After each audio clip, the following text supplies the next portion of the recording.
Bonjour, bonsoir à tous, vous qui regardez les vidéos, que ce soit le jour ou la nuit, ici DVD Pro Catch. Donc oui, je repoursuis encore avec les DVD sur la ECW, malgré les petits retards que j'ai dû effectuer. Oui, parce que parfois ça m'arrive de prendre un peu trop de temps pour sortir une vidéo. Alors, pas parce que je ne désire pas d'en faire une, mais parce que parfois je manque cruellement de motivation, mais ce n'est pas grave du fait que j'en fais tout simplement des vidéos sur les DVD, c'est tout ce qui compte. Et le DVD auquel on va s'attaquer, ben, c'est celui toujours de la ECW, mais d'un autre show nommé Anarchy Rules. Donc oui, les règles anarchiques qui s'étaient déroulées en 1999 ou 1999 pour ceux qui préfèrent parler en version suisse et en version belge. Mais bon, moi aussi je fais partie de ces cas-là. Et, euh, et il s'est déroulé, attends la date, c'est le 19 septembre, qui s'était déroulé dans la ville de Village Park, bien sûr du côté de Chicago dans l'Illinois. Et voilà, j'ai pas d'autres choses à citer, si ce n'est que voilà, il s'est déroulé dans ce genre d'événement comme celle-ci. Et vu comment ce sont les règles anarchiques, qui dit les règles anarchiques dit gros bordel total. En tout cas, comme le nom indique et comme ce qu'on va voir un coup qu'on découvre ces DVD. Alors, bien sûr, quand j'ai regardé ce DVD-là, j'ai eu quelques petites difficultés. Donc, je m'explique pourquoi quelques difficultés. Bah, tout simplement parce que j'avais remarqué à quel point, même en faisant tourner le disque sur le PC, ça ne tournait pas, et sur ma console, ça tournait pas non plus. Donc, bien sûr, il y a eu des tas de griffures et tout, j'ai dû le laver, et en le lavant bien à chaud et bien à point, j'ai dû le faire remettre en marche, et du coup, voilà comment il a si bien fonctionné comme sur des roulettes.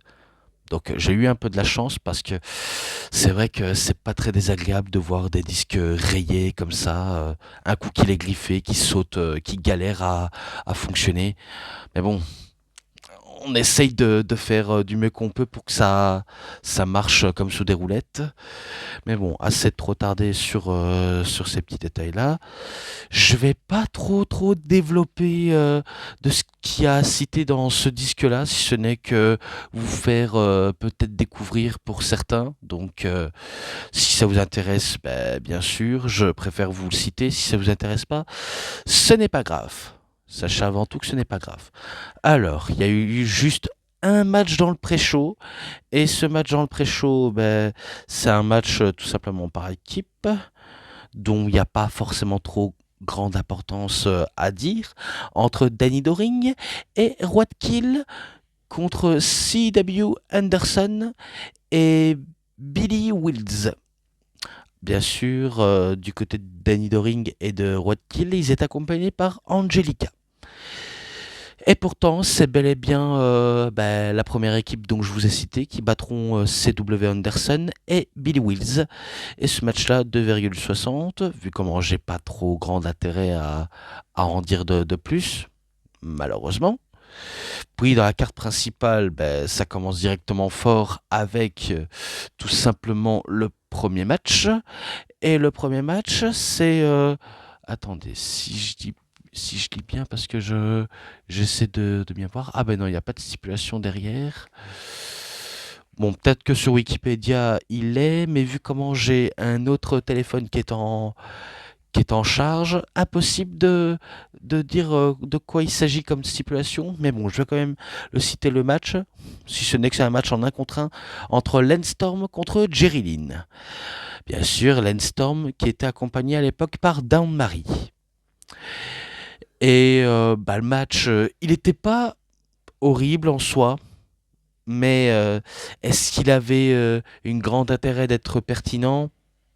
Honnêtement, je j'en sais pas trop quoi en penser de tout cela, si ce n'est que le match ait lieu et qu'est-ce que je pourrais en rajouter de plus, si ce n'est que le match était correct, mais voilà, sans trop de choses à rajouter, si ce n'est que c'est Helen Storm qui bat Jerry Lynn. Donc tout simplement. Donc ce match-là, avec tout ce qu'il y avait comme technicité, de la petite psychologie dans le match, et malheureusement, il n'y a pas trop d'histoire à raconter là-dessus, bien malheureusement. Donc je peux pas autant si bien développer que cela, si ce n'est que malgré que ce match était bon mais sans plus. Donc c'est un 3,40, je préfère de le mettre ça. Puis, oui bien sûr, puis on passe au match suivant. Un match composé de Jazz contre Tom Marquez. Et Tom Marquez qui était accompagné par Simon Diamond.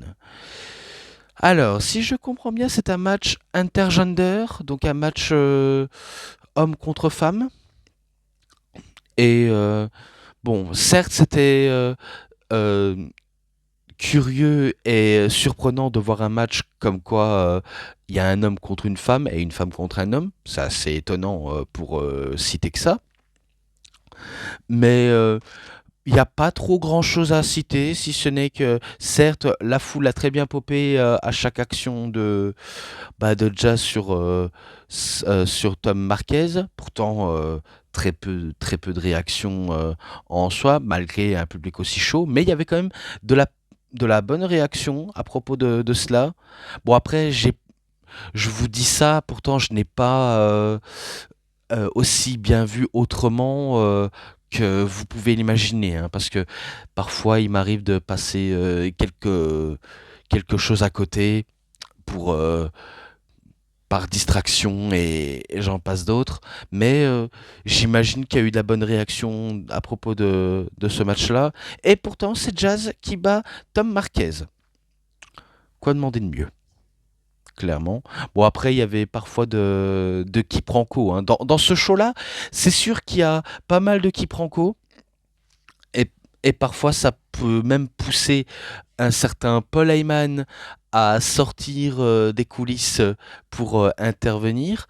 Je sais plus dans quel match, mais je crois que c'est un des leurs auquel, ben, bien sûr, il va intervenir et faire une grande annonce comme il sait si bien le faire pour le public de la ECW.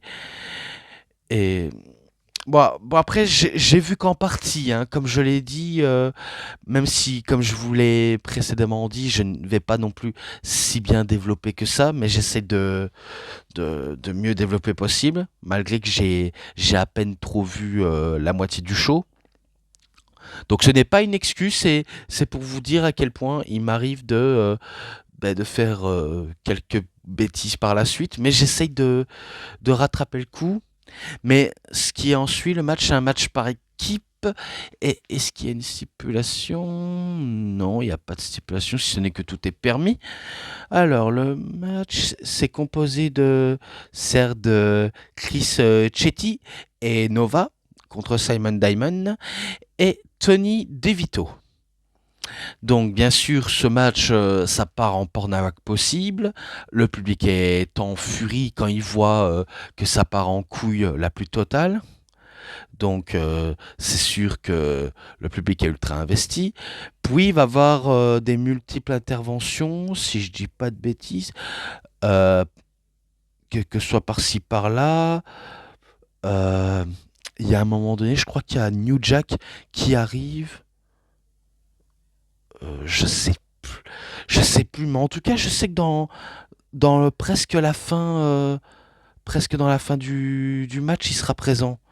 Mais je sais pas comment vous dire si ce n'est que je sais qu'il va se pointer, il va, euh, il va tout simplement venir, comme il sait si bien faire, détruire ses adversaires et même agrafer le front de ses adversaires. C'est sûr qu'il va venir avec des agrafes, des objets peuvent être une arme pour lui, vu comment on sait que c'est un taré mental.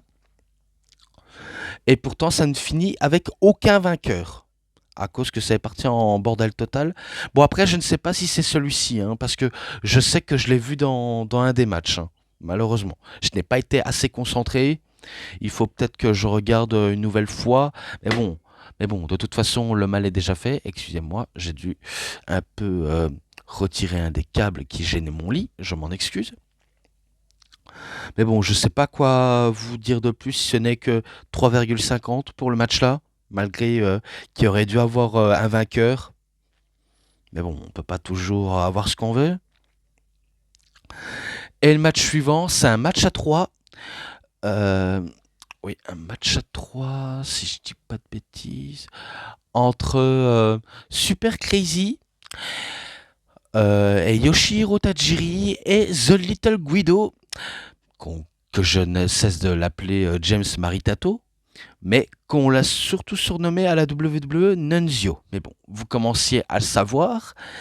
Et, euh, et, et les accompagnants, qu'est-ce que je pourrais en dire? Ben, il y avait que le gros garde du corps de Nunzio, Sal I Graziano, qui était présent. Alors que Yoshihiro Tajiri et Super Crazy, ils arrivent seuls et qui nous fassent régaler comme ils savent si bien régaler, en faisant certes quelques petits spots fest.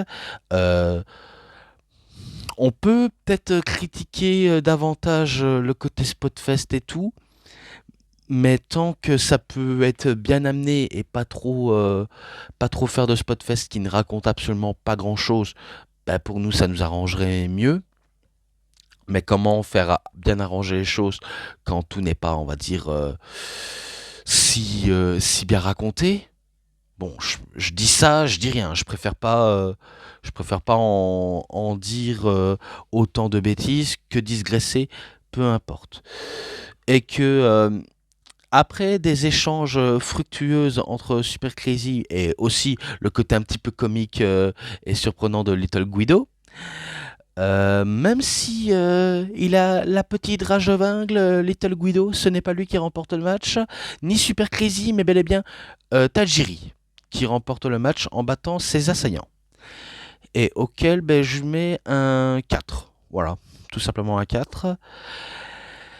Et dans l'autre match, oui, parce qu'on poursuit avec un autre match, entre Justin Credible contre Sabu, accompagné par le siffleur, le coach Bill Alfonso.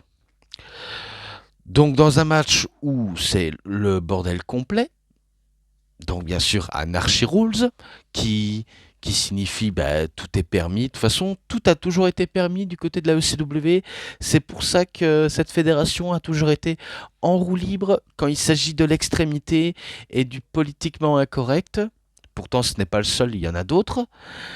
Et ce que je peux dire, c'est que, bon, est-ce que je pourrais dire c'est du classique Sabu? Vu comment le gars, même si on sait qu'il est décédé l'année passée, vous saviez à quel point c'est un véritable dingue, un véritable casse-cou qui n'hésite pas à sacrifier et à se auto-tuer dans les matchs. Et ce que je pourrais en dire par la suite, c'est que il a fait d'énormément de dingueries qui a certes fait popper la foule pour, euh, pour lancer des chants ici dub, ici dub, ici dub, ce qui est le gagne-pain de la ECW. Et qu'il a fait des tas de spots comme le Arabian Facebuster, le double ou triple jump moonsault, accompagné de la chaise. Et à chaque fois, je crois toujours qu'il manque de se tuer en faisant ce genre d'action. Tellement que, tellement qu'il fait des trucs absolument dangereux, Sabu. Et puis, je crois qu'il avait installé une table entre les barrières du public et installé Credible bah, sur la table pour effectuer l'une de ses spots, qui va réussir à toucher Justin Credible, mais suite à la table, certes, qui a eu le choc, mais qui s'est pas complètement cassé comme il se doit, je crois qu'il va retenter. Il va un tout petit peu le manquer, mais il va, il va tout de même l'effectuer tout de même. Donc bien sûr, ça va repoursuivre d'équipe Franco par la suite. Et je crois qu'après ça, Credible va prendre du poil de la bête, qui va reprendre à la charge sur Sabu. Bien sûr, avec une intervention de soit Jason ou de Jazz, je ne sais plus de qui avait réellement intervenu, mais je préfère de le dire tout de même, et que je crois qu'il va passer à travers la table, et ça va permettre à Justin Credible de remporter le match en effectuant le tombé gagnant pour la victoire. Et ce match-là, 3,70 ou 70, voilà. Encore un autre match suivant, et ce match suivant, c'est tout simplement un match à 3 pour le titre suprême de la ECW. Je crois que je devrais m'excuser pour l'erreur que j'avais fait dans... je crois que c'était dans le Hardcore Heaven de la de 1999, si je dis pas de conneries. Je crois que c'est cela. Au début, j'ai cru que c'était le titre FTW qui était mis en jeu par Taz, puisque je pensais qu'il n'avait pas remporté le titre. Enfin, si, je crois que j'avais dit qu'il avait remporté le titre, mais par la suite, il n'a pas eu d'autre occasion de le remporter par la suite. Eh bien, en fin de compte, je me suis totalement trompé. Il avait bel et bien gagné le titre de la ECW, la ceinture suprême, et que cette fois-ci, il la met en jeu contre deux types. Un type qui est tout simplement, comme le nom indique, Mike Awesome, qui est absolument exceptionnel, génial, euh, et des tas de mots que je pourrais en citer de lui, et Masato Tanaka. Donc ce type qui est connu pour les nocelles avec des coups de chaise dans le crâne, alors que normalement, quand on se mange un coup de chaise, on se doit de vendre le coup très très violent. Mais Tanaka, rien à foutre. Lui, c'est sûr, quand il se mange un coup de chaise, il ne sent absolument rien, alors que je suis sûr que les neurones doivent prendre de sacrés coups. Oui, parce que les coups de chaise dans le crâne, qu'on le veuille ou non, ça fait absolument mal. Qu'on se le reprend de plein fouet sans protection, et que j'en vois beaucoup d'abrutis qui disent que ça fait pas de mal à coup de chaise en pleine tête. Essayez, essayez sans doute, vous allez voir, ça va, ça va être si douloureux que vous n'allez pas en revenir sur vos propos en disant ah les coups de chaise c'est faux. Bon, après, il faut dire que la plupart des catcheurs tentent des nombreuses manières pour se protéger des coups de chaise dans le crâne. D'autres qui se les prennent, mais qui se protègent pas, hein. Ce qui est le cas de Masato Tanaka. Bon, très acharné ce match-là. C'est très, comment dire, c'est c'est du up and bar. Et j'ai pas d'autres chose à en citer, si ce n'est qu'il y a eu des tas de prises. Moi, je sais que Mike Awesome a beaucoup plus effectué de nombreuses prises sur Masato Tanaka que sur Taz. Bien sûr, Taz, il a fait quelques trucs dans le match, notamment essayer de phase de domination et de puissance.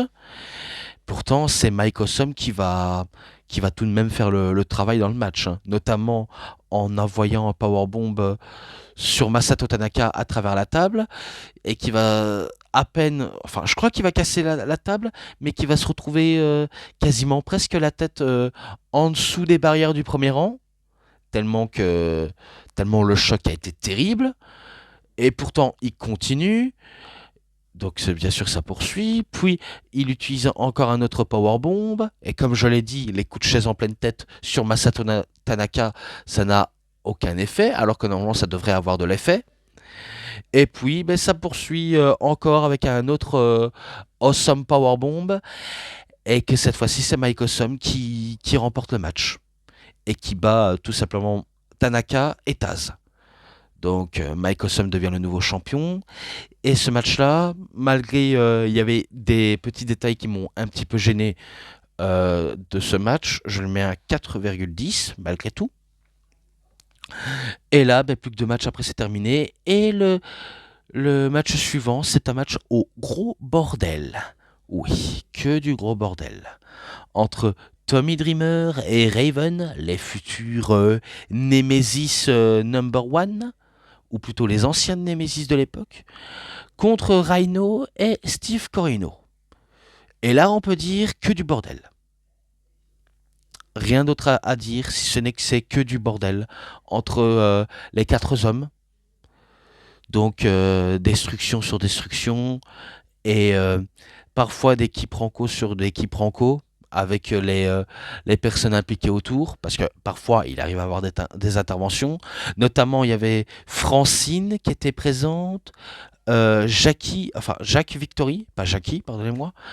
Ça m'étonnerait pas qu'il y aurait bah, New Jack dans l'équation, vu comment il avait intervenu dans l'un des matchs auxquels j'arrive plus à m'en rappeler, mais je sais qu'il était présent. Et également Spike Dudley. Et si je dis pas de bêtises, Spike Dudley, il va effectuer, euh, alors comme dirait Céline Vareni, c'est un fil à couper le beurre, mais il va tout simplement effectuer sa prise en forme de bulldog, donc sur Francine. Donc c'est sûr, il effectue le mouvement. Et puis, ça passe à de nombreuses tables, ça passe des objets à répétition et destruction sur destruction. Donc, ouais, tout part en steak. Et après, un enchaînement de chaos à répétition dans le match. C'est, en fin de compte, Tommy Dreamer et Raven qui battent Rhino et Steve Corino. Donc après un énorme gros bordel qu'il y a eu dans le match, je le mets un 4,40 et victoire tout simplement de la première équipe que je vous ai citée. Donc Dreamer et Raven. Et maintenant, le main event de ce Anarchy Rules, auquel j'étais un peu étonné que ce soit ça le main event. Donc bien sûr, c'est le match entre Rob Van Dam contre Balls Mahoney pour le titre de la télévision qui était en jeu. Et d'ailleurs, il est marqué là. Celui-là, c'était un... Ah oui, en plus, le titre était en jeu pour le titre par équipe. Donc je m'en excuse si je ne l'ai pas cité. Et, euh, et comme je l'ai dit, le match du monde de la WCW était en jeu. Donc oui, j'aurais dû citer pour le match par équipe que les titres étaient en jeu, mais bon, ce n'est pas grave. Du fait que je vous le dis, bah, je préfère pas trop y penser, vu comment je me prends déjà assez trop la tête. C'est déjà assez fatigant comme ça. Certes, un main event qu'on commence par... enfin, qu'on commence... Ça y est, je sais plus quoi dire, je n'arrive plus à trouver mes bons mots. Qui commence un peu calmement, puis ça repasse à une vitesse supérieure dans le match. Bon, après, je pense que le match par équipe extrême, ça aurait peut-être pu être le main event. Mais bon, c'est pas parce que je dis ça que ça aurait dû effectuer. Mais bon, on n'est pas booker. Mais malgré tout, c'était pas mal, rien d'exceptionnel, si ce n'est que Van Damme, toujours aussi fabuleux, Balls Mahoney, qui m'a jamais, on va dire, enfin, qui m'a jamais sans doute diverti, qui m'a jamais fait penser que le mec était une star. J'ai jamais pensé ça de lui, mais il tient la cadence quand même face à Rob Van Damme. Et même s'il aura beau essayer de tenter arracher le titre du monde de la télévision, c'est pas pour autant qu'il va réussir à le battre. Clairement pas. Vu comment Rob Van Damme, ça faisait... enfin, je crois que dans cette période-là, ça faisait déjà 2 ans qu'il est champion et que personne n'arrive à le battre. Comme je vous l'ai dit, il a dû rendre son titre à cause d'une blessure à la cheville. Et pourtant, ça l'a pas arrêté pour autant. Bon, bien sûr, il a toujours l'aide de Bill Alfonso qui l'aide toujours, notamment en l'offrant une chaise pour qu'il effectue sa Van Damme Terminator, sa Van Daminator aussi, et son Coast to Coast du coin. Mais ça s'appelle son Coast to Coast à lui, c'est le Van Damme Terminator, enfin Van Terminator. Puisque lancer de chaise et qu'il effectue un coup de pied papillon, c'est un Van Deminator. Ouais, parce qu'il y a Terminator et Deminator. Donc il faut savoir bien suivre, hein, parce que c'est pas évident avec mes explications. Je m'en excuse sincèrement, mais j'essaie de mieux le décrire comme je le peux. Et voilà, je j'ai pas trop de trucs à dire, si ce n'est que après ce manœuvre-là, il essaye le Split Light et Moonsault. qui ne passe pas. Puis il passe en mode 5-star Frog Splash qui va réussir à battre Balls Mahoney. Donc il réussit à le battre avec un Frog Splash. Et c'est la victoire tout simplement. Donc le match était sympa, mais je pense que le match par équipe valait le coup d'être dans le main event. Donc malgré qu'il était sympa, mais sans plus, c'est un 4,20 pour ce match-là.